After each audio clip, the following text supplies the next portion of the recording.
ये आपने तहरीक इंसाफ ने बाइकाट का ऐलान कर दिया आज़ाद कश्मीर में, तो ये इससे क्या फ़ायदा होगा, नुकसान होगा, क्यों किया गया, सोच समझ के किया गया होगा ये फैसला, ज़रा बताइएगा इसके पीछे क्या वजूहात हैं? जी बिल्कुल जी, अल्हम्दुलिल्लाह, बहुत शुक्रिया आपका। देखिए जी, हमारा ये जो फैसला हुआ बाइकआउट का, ये बड़ा ही सोच समझ के और बड़ा टाइम लेके इसके ऊपर हमने ये फैसला किया। पास्ट ट्रैक रिकॉर्ड्स हमने सारे चेक किए। 18 फरवरी 2024 हमारी सीटों से लेके उसके बाद जितने ज़िमनी इंतखाबात हुए उसको सारा एनालाइज करके देन उसके बाद हमने अपना जो जीबी का लेटेस्ट इलेक्शन हुआ उसके अंदर जो हमारे साथ सलूक किया गया, हमारे लोगों को उठाया गया। FIR ATC से तो स्टार्ट की ना, स्टार्ट ही ATC से होता था।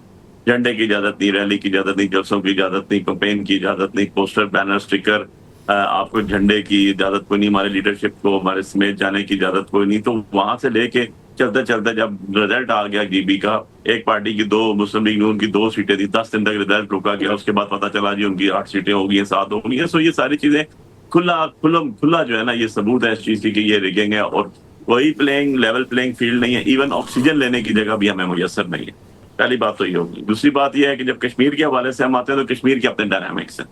देखें, अब आपका वो दौर नहीं रहा कि आप जो है लोगों को राम कहानियां सुना देंगे और उनको पता नहीं चलेगा। लोगों को असलियत पता है। जब हम जीबी की बात करते हैं तो जीबी के लोग आज क्वेश्चन करते हैं कि भाई हम आपका हिस्सा है, हमने खुद आज़ादी हासिल की, हम पाकिस्तान के साथ हैं, हम पिछले 78 साल से आपके साथ खड़े हुए हैं, ना हम आपके सेनेट में है, ना हम आपके नेशनल असेंबली में है, ना हमें आपके साथ जैसा स्टेटस मिला है। और इवन अगर NFC अवार्ड में ही हम होते तो हमें जो 60 अरब रुपया मिल रहा है पूरे उसके जीबी के लिए, ये 270 अरब से ज्यादा होता। तो ये लोगों के शऊर है कि वो आज आपके 4G की बात कर रहे हैं।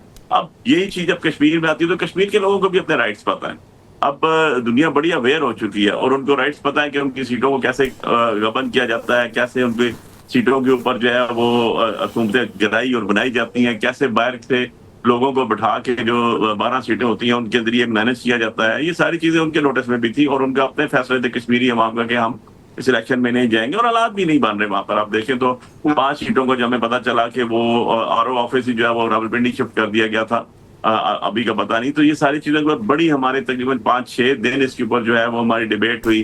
हमारी सारी पॉलिटिकल पार्टी, कश्मीर के जो लोग थे, कश्मीर का जो बोर्ड था, वो उनके सदर जो साबका वज़ीर-ए-आज़म आज़ाद कश्मीर भी हैं, हमारे क़य्यूम नियाज़ी साहब, हमारे अपनी सारी टॉप लीडरशिप, मैं खुद उसमें था क्योंकि उसके साथ जो कश्मीर कमेटी थी, अपीलेट फोरम था, उसके अंदर भी जितने लोग थे हम सबको बिठाया गया। अब सबने डिस्कशन की, बड़ी डिटेल 3-3 घंटे की हमारी जूम मीटिंग्स हुई, जिसके बाद 1 दफा, 2 दफा, 3 दफा, 4-4 सेशन हुए।